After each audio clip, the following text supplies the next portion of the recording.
Kemudian yang terakhir saya beri ijazah tentang Al-Fatihah ya, karena ini surat yang populer. Kalau saya ijazahi Quran 30 juz pasti sampean nggak hafal. Atau ijazah surat Baqarah. Kalau mau Baqarah mau. Ijazahi surat Baqarah mau 2 juz setengah. Mau Mas Asep? Ya Fatihah aja yang gampang ya. Nah, ya kulhu Fatihah ini paket ringan ini. Tapi pahalanya apa? Besar. Ini beda ya, artinya selama ini mungkin Anda baca tapi monoton ya. Tapi ini saya bacakan teks aslinya tentang istilahnya itu mazaya. Mazaya itu kelebihannya Fatihah. Saya baca Arabnya dulu, nanti ini terakhir ya, ijazah tadi kan saran-saran umum tentang sosial. Ya, pokoknya jadikan kebaikan itu punya nilai sosial yang baik lah. Jadi nanti orang yang nggak amanah nggak laku, ya calon bupati, gubernur, presiden yang nggak amanah juga nggak laku. Begitu juga kiai yang tidak amanah juga nggak laku, suami yang nggak amanah juga nggak laku, istri yang nggak amanah juga. Sehingga kebaikan ini jadi nilai sosial yang dalam tanda kutip sudah keniscayaan. Yang diinginkan Allah itu seperti itu, bukan kebaikan yang dipaksakan karena kekuatan negara. Maksudnya kalau bisa kebaikan itu tidak usah dipaksakan. Memang sudah satu kebutuhan. Kayak cerita-cerita di negara maju itu, bahkan apapun jatuh itu nggak ada yang ngambil apa itu. Makanya gambarannya Mekah Medina kan gitu kan, barang jatuh nggak ada yang berani apa ngambil. Itu saking sudah jadi sistem. Sehingga banyak negara di Eropa itu yang sampai nggak punya tentara, nggak punya polisi karena kebaikan itu sudah.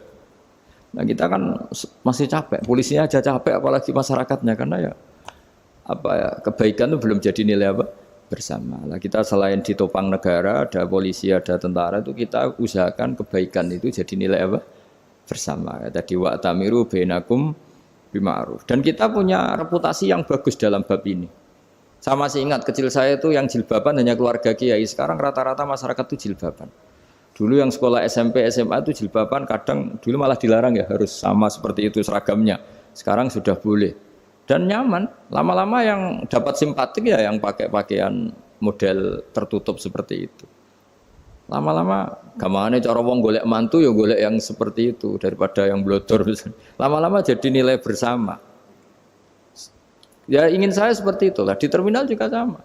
Orang mau makan cari warung yang kelihatan ada ayat kursinya, pakai jilbab, atau paling enggak dia enggak mungkin lah nyuguhkan yang tiren atau yang haram. Akan ada garansi sosial, ada apa? Ada garansi apa?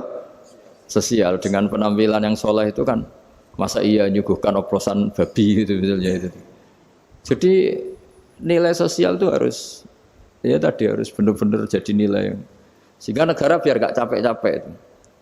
Polisi juga gak capek kan, karena tugasnya seorang Jawa mau ngawat-ngawati tok, tapi sudah tidak perlu tegang karena kebaikan sudah jadi nilai bersama. Ya, ingat-ingat ya ayatnya tadi, wa'tamiru bainakum bima'ruf. Jadi kebaikan itu harus jadi nilai bersama. Iktimar itu menjadi urusan bersama. Makanya kalau kita rapat besar disebut apa? Muktamar. Muktamar itu urusan bersama. Ya tadi, imamnya sholat juga menopang Gojek karena enggak lama-lama nopang Grab, nopang Kernet, nopang penjaga Indomaret, penjaga bensin, pom bensin. Lah dia hanya punya waktu 5 menit terus imamnya baca Baqarah kan. Iya imamnya mursyid, mungkin dia tambah lama tambah dapat aplaus dari muhibbinnya, tapi makmumnya dia tambah lama tambah dapat penghormatan dari pecintanya, tapi kitanya wah khusyuk wali kan, dia dapat status naik lah, kita yang sudah tidak ikut jadi wali diganggu apa pekerjaannya. Kalau ada imam seperti itu sampai mufarokoh saja, niat ya Allah sampai sini saja saya makmum orang itu, silakan orang itu punya urusan sendiri dengan jenengan ya sudah, atau salib saja apa. Nah, itu boleh kalau dalam fikih namanya apa? Mufarokoh. Mufarokoh itu niat, tapi kamu jangan langsung selonong mufarokoh, niat dulu pamit sama Allah bahwa sekarang mau mufarokoh. Ya, tapi ya jadi sholat yang aneh kan, imamnya masih rukuk, kamu terus sujud, terus apa-apa selesai ya. Mungkin dalam pandangan itu orang lain ini maksudnya makmum gimana ini kok begini. Tapi sudahlah Allah Maha tahu. Insya Allah dimaklumi. Ya saya baca tentang Fatihah ya, karena sampean pasti sering baca Fatihah. Supaya apa? Sekaligus jadi jimat lah gitu. Jadi kalau kamu sering di jalan-jalan yang mungkin sepi atau mungkin kan tidak semua teman Grab itu nasibnya bagus yang di Semarang Jogja. Mungkin yang di Kalimantan di Papua kan ada yang 10 kilo gak ketemu rumah, ya kan? Ya lihat di TV-TV itu kan kasihan kan. Sudah 10 kilo gak ketemu rumah, penumpangnya kewekar preman tuh kan. Ini makan orang enggak kan gitu. Kan ujiannya dua. Kalau penumpangnya cantik itu ya kecoba syahwat, kalau preman takut. Jadi orang itu selalu ujian itu. Sing sedengan itu kan jarang orang itu. Jadi kalau penumpangnya perempuan cantik ujiannya itu syahwat, kalau preman ujiannya ketakutan. Kalau orang yang lemah bawa uang ujiannya kamu ingin garong. Jadi hidup itu memang semuanya ujian. Liyabluwakum ayyukum ahsanu amala. Makanya saya sering ditanya oleh teman-teman, Gus, nah ujiannya kenal wong wedok elek piye sama? Kenal wong ayu ujiannya syahwat, kenal wong elek ujiannya ngenyek. Itu sama-sama dosa. Syahwat ya dosa, ngenyek juga dosa. Wah elek keriting untune metu ya dosa ngomong gitu. Kadang-kadang orang berpikir enak kancanan wong elek gak dosa. Kata siapa kancanan wong elek itu ya dosa karena bawaannya ngenyek. Ngenyek itu menyepelekan itu. Makanya saya itu ya nggak mau berteman sampean. Nanti kan bawaannya ngenyek atau seneng ya enggak tahu saya. Ya sudah ada takdir saja kalau ketemu ya tak ulang ngaji gitu. Tapi ini ngaji terakhir, setelah ini ngaji biasa aja enggak usah resmi gini. Ngaji kok resmi aneh. Pokoknya nanti suatu saat kalau pandemi sudah berlalu saya akan ngaji Rebone, lalu ini ngaji. Ini ngaji yang kurang bagus karena ngatur kiai kurang berkah ini. Nanti tapi ya lumayan lah masih mau ngaji. Ngaji kok tanggal ini jam ini. Sekarang suatu saat kamu tak panggil, Mas Wahyu datang ke sini jam ini tidak mesti bisa. Mungkin pas ada acara apa, oh, maaf ke sini pas ngecek pas apa. Jadi ya sudah tapi tak maafkan enggak apa-apa. Takdir ya. Tak bacakan supaya sampean tahu keramatnya bismillah. Nah, sebelum saya bacakan bismillah Fatihah tak beritahu tentang ilmu tafsirnya karena ini penting sekali. Fatihah itu dawuhnya Allah, tentu itu dawuhnya Allah. Saya ulang lagi itu kalamullah. Tapi yang sudah diberikan kesampaian ke kita semua. Sehingga seakan-akan itu menjadi dawuhnya kita ke Allah. Jangan salah loh ya. Fatihah itu dawuh Allah tapi sudah diberikan ke kita. Sehingga posisi kita itu yang punya itu. Nah kenapa ini perlu dijelaskan? Karena nanti ada kalimat iyyaka na'budu wa iyyaka nasta'in. Kalau itu masih kalam Allah, berarti Allah ngomong ke kamu, ngendikan ke kamu, kepadamu aku menyembah. Masa Allah menyembah kamu? Nah sehingga ilmu tafsir itu menyelesaikan itu dulu ya. Saya ulang lagi ya, sebelum sampean sering baca Fatihah, aku yakin ya sering baca. Tapi barokahnya ndak paham itu ndak pernah janggal. Enggak paham itu ya penting supaya ndak iskal, ndak janggal. Sebetulnya di kalimat itu ada yang janggal. Kalau Fatihah itu kalimatnya Allah atau kalam Allah, bagaimana dengan kata-kata iyyaka na'budu? Masa Allah ngendikan ke kita, kepadamu kami menyembah. Masa Allah menyembah kita? Maka penyelesaiannya secara ilmu tafsir gimana? Semua ulama mengatakan, bukan satu dua, semuanya mengatakan di Fatihah itu semuanya diberi kawalan kalimat. Saya ulang lagi ya, di Fatihah itu semuanya diberi awalan kalimat qulu, katakan wahai hambaku begini. Ya, katakan wahai hambaku begini. Nah, begini ini pelajaran dari Allah yang sudah diberikan ke kita.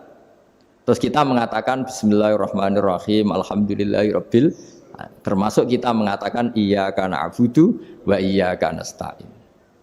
Jangan bayangkan Allah ngendikan ke kita. Kalau Allah ngendikan kita berarti gini, hei Wahyu, ihdinas siratal mustaqim, tunjukkan saya jalan yang benar. Nah nanti kamu terus, ya Allah, Anda aja minta pertolongan saya minta tolong siapa kan? Jadi panjang kan? Ya, saya ulang lagi ya. Jadi itu di Ulumul Quran diterangkan gimana? Sebelum baca Fatihah, ya. Fatihah itu kalamullah, ngendikane Allah, tapi yang sudah diajarkan ke kita dan sudah milik kita, sehingga kalimat itu menjadi milik kita. Tapi ya kalamullah, tetap kalamullah, tapi sudah menjadi milik kita. Sudah paham ya? Ya pinter nah. Ya, karena kalau tanpa penjelasan seperti ini Anda akan iskal. Bagaimana Allah iskal itu janggal, bagaimana Allah mengatakan iya anak budu. Kan jadi aneh kan? Ya, jadi tak jelaskan secara ilmiah ya. Jadi kata ulama-ulama tafsir, ayat-ayat Quran seperti ini sebetulnya dimulai dari qulu apa? Meskipun enggak dilafatkan. Itu kan sama dengan qul huwallahu ahad Muhammad. Katakan kalau Tuhan itu satu. Ya namanya Quran itu kan kalam Allah membina nabinya, membina umatnya. Makanya dikatakan atau enggak, di sini tersembunyi kata qulu, katakan. Ya. Jadi ya ibarat apa itu? Kamu ngajari anak kamu lah. Panggil jenengan bapak kula. Itu maksudnya anak itu kalimat kamu, tapi kamu ajarkan ke anak kamu. Terus anak kamu bilang, Pak jenengan bapak kulo. Nah, ketika kamu mengatakan jenengan, bukan kamu mengatakan jenengan anakku, berarti anakmu itu bapakmu, kan lucu kan? Anak kamu ajari jenengan bapak kulo, kamu engkau bapak saya. Terus anak kamu mengulang jenengan atau kamu bapak saya. Berarti itu kalimat yang kamu ajarkan, tapi sekarang sudah milik anak kamu. Kalau itu kalimat kamu kan lucu, masa anak kamu bilang bapak. Nah itu seperti itu. Jadi ulama memberi solusi atau jawaban iya karena abudu.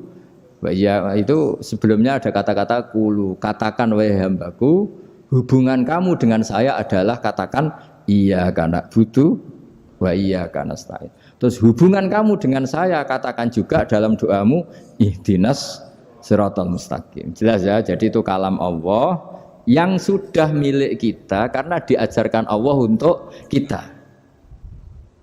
Dong ya? Ya sudah dong, gak jelas gak. Tapi bagus gak jelas itu bagus. Kalau kamu jelas gak jadi digrab, jadi gubernur.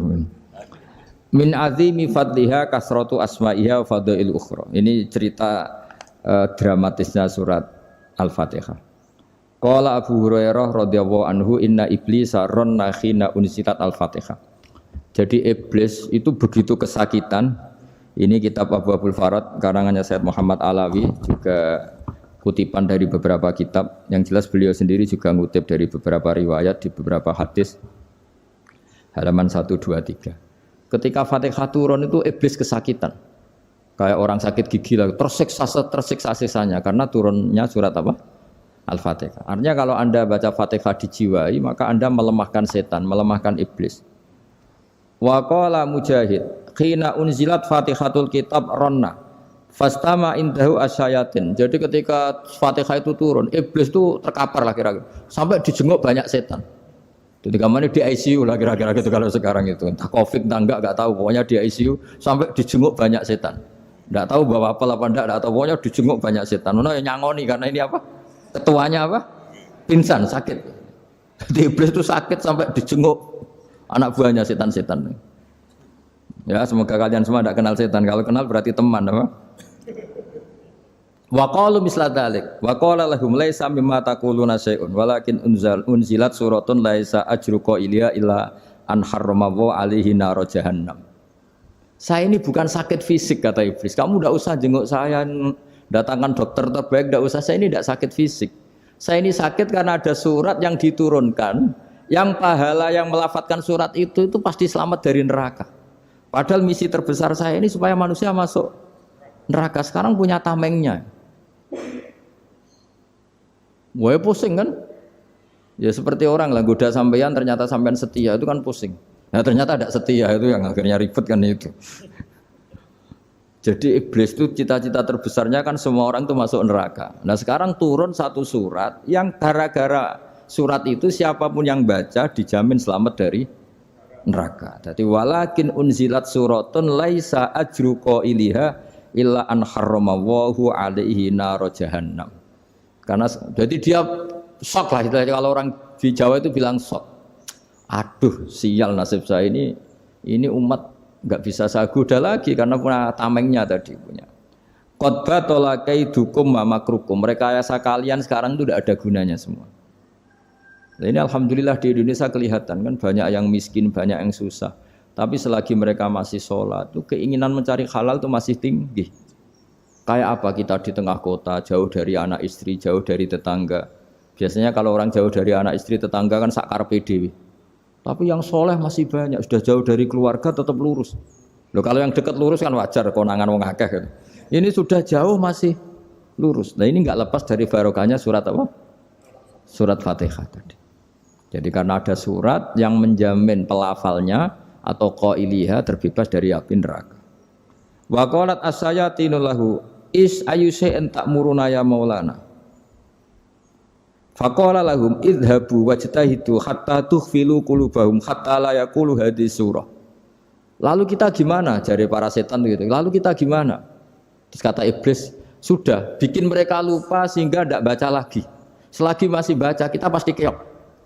Jadi kalau sampean sudah jarang baca Fatihah itu berarti sudah bagian dari kemenangan apa? Iblis. Jadi kalau sampean sudah jarang baca Fatihah itu berarti bagian dari kekalahan Anda, kemenangan iblis. Masih sering baca? Berapa kali? 5 kali sholat. Terus apa lagi? Kalau ngajarin itu juga saya juga. Kok 5 kali tok itu? Berarti pas sholat fardu tok itu? Enggak 5 kali itu mendingan itu 17. Kamu itu ngitungnya jangan 5 ini. 5 waktu aja. 5 waktu itu berarti lumayan kan? Berapa? 17 ya? Iya. 17 ya? Ya. 17, tapi kalau makmum tuh sering separuh kan, apalagi makmum tarawih. Ya kan? Makmum tarawih itu bacanya Fatihah ada yang sempurna enggak ya? Ya enggak lah. Baru alhamdulillahirabbil alamin ruko ikut ruko gitu. Makmum kan yang tarawih lah Mas. Kalau tarawih jarang sempurna ya. Fatihahnya itu. Kan imam sudah ruko. Kamu bacanya Fatihah sampai mana? Baru setengah ya. Ya paling pas tarawih aja kan enggak sempurna ya. Apalagi kalau imamnya sing kilat tuh waduh malah. Nah, ketika Fatihah itu sebegitu keramatnya, sebegitu topnya, itu setan rapat, singkat cerita itu yang tadi dipimpin oleh iblis yang sedang terkapar apa? Terus tali obatnya enggak ada, cuma dia shock karena ada surat yang turun yang melafatkan itu pasti selamat dari apa? Neraka. Nah ini gimana saran Anda? Terus sarannya adalah bikin orang-orang itu lupa, tidak baca Fatihah. Nah ini rapatnya iblis. Idhabu wajtahidu hatta tufilu qulubahum hatta la yaqulu hadhihi surah. Kala yuksiru qira'ataha wa la yakunu lahum ajrun wa thawabun bal yakunu lahum adzabun wa iqabun.